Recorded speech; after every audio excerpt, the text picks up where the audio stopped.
بسم اللہ الرحمن الرحیم۔ خلیفہ ہارون الرشید دربار میں ملکہ زبیدہ کے ساتھ شطرنج کھیلنے میں مصروف تھا۔ بہلول پاس بیٹھے یہ سب کچھ اپنی آنکھوں سے دیکھ رہے تھے کہ اسی وقت چوکیدار نے صدا دی، عالی جاہ، ایک مچھلی فروش پیش ہونے کی اجازت ہے۔ خلیفہ نے فوراً اجازت دے دی۔ مچھلی فروش اندر داخل ہوا، کہنے لگا، عالی جاہ، میں آپ کے لیے بہت عمدہ مچھلی لے کر حاضر خدمت ہوا ہوں۔ ہارون زبیدہ کی طرف دیکھا اور آہستہ سے کہنے لگا، یہ بیچارہ انعام کی تلاش میں ہمارے لیے مچھلی پکڑ کر لایا ہے، اس کو 4000 درہم دے دیے جائیں تو کیسا رہے گا؟ زبیدہ بولی، نہیں میرے سرتاج، ہرگز نہیں، یہ معمولی سا مچھلی فروش اس قابل نہیں کہ اتنی بڑی رقم اس کو انعام میں دے دی جائے۔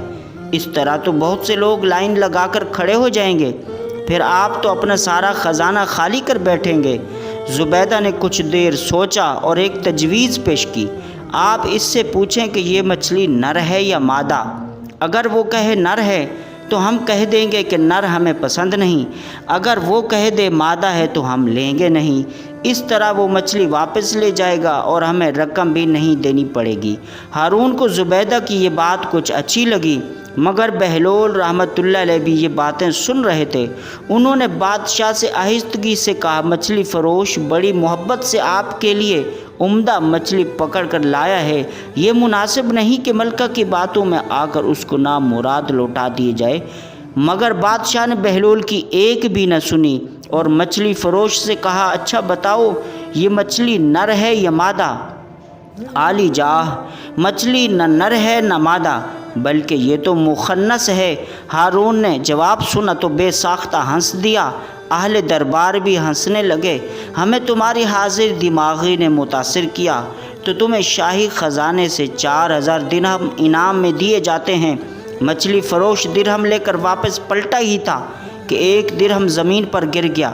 وہ پکڑنے کے لیے نیچے جھکا ہی تھا کہ زبیدہ نے پھر ہارون کے کان میں سرگوشی سے بولی، دیکھا عالی جاہ کتنا لالچی انسان ہے، یہ مچھلی فروش کے ایک درہم اگر زمین پر گر گیا تو وہ بھی نہیں چھوڑا، جبکہ باقی سب تو اسی کے پاس ہی تھے نا۔ کیا خبر کوئی اور ضرورت مند وہ درہم اٹھا کر اپنی ضرورت پوری کر لیتا۔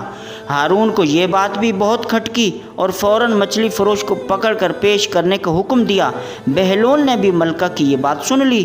عالی جاہ، ملکہ کے کہے پر آپ مچھلی فروش کو نہ روکیے، اسے جانے دیں۔ مگر ہارون نے کوئی بات نہ سنی اور مچھلی فروش سے کہنے لگے، اے صیاد، ہمیں تیری یہ حرکت بہت ناگوار گزری کہ تیرے پاس 4000 درہم موجود تھے، پھر بھی تو نے ایک درہم نیچے جو گرا ہوا وہ بھی نہ چھوڑا۔ کہیں شاید تم نہ اٹھاتے تو کوئی اور ضرورت مند اٹھا لیتا۔ عالی جاہ، کچھ عرض کروں؟ مچھلی فروش کہنے لگا، حضور والا، یہ غلام پست فطرت نہیں بلکہ نمک کی قدر کرنا جانتا ہے۔ میں نے اس لیے وہ درہم اٹھا لیا کہ اس کے ایک طرف قرآنی آیات لکھی ہیں جبکہ دوسری طرف آپ کا اسم گرامی، تو پھر میں کیسے سوچ سکتا ہوں کہ وہ زمین پر پڑا رہے اور لوگوں کے پاؤں اس پر آتے رہیں۔ مچھلی فروش کے حاضر دماغی نے سارے دربار کو حیرت میں ڈال دیا۔ خلیفہ بے ساختہ بول اٹھا، واہ، بہت عمدہ جواب دیا شکاری تم نے، ہمیں بہت محظوظ کیا۔ ہارون نے خزانچی کو حکم دیا، اس شکاری کو 4000 درہم مزید عطا کر دیے جائیں۔